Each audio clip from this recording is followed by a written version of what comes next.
নাকি হাউসফুল 5 খুব জঘন্য সিনেমা হয়েছে এবং অনেক রিভিউয়ার্স বলছে 350 কোটি টাকা সিনেমাটা জলে গেল।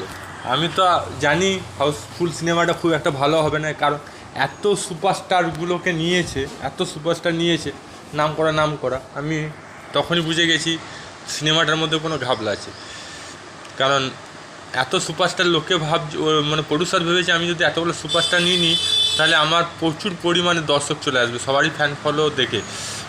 কারণ এখন সিনেমা ভাই অভিনেতার নাম দেখে হয় না, এখন অভিনেতার দিকে দেখে সিনেমা হয় না, সিনেমা হয় ভালো স্টোরি, ভালো কমেডি সিনেমা করতে গেলে এমন কমেডি সিনেমা করতে হবে যেটা মানানসই হবে, যেটা মানানসই নয় সেটাই সিনেমা করবে।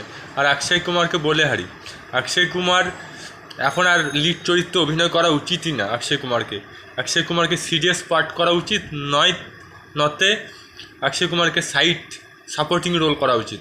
আর সময় নেই যে লিড চরিত্রে অক্ষয় কুমারকে মানাবে না, বয়স হয়ে গেছে। অক্ষয় কুমারকে হয় সাপোর্টিং রোল করতে হবে, না হলে লিড চরিত্র করতে গেলে এমন একটা লিড চরিত্র করতে হবে যেটা সবারই মনে দাগ কাটে। এটাই আমি বলবো। আপনার কি মতামত কমেন্ট বক্সে লিখে জানান। ভিডিওটা ভালো লাগে লাইক করুন, আর চ্যানেল সাবস্ক্রাইব করুন, আর যদি ফেসবুকে থাকে পেজটা ফলো করুন। জয় হিন্দ, জয় ভারত, ভালো থাকো, সুস্থ থাকো।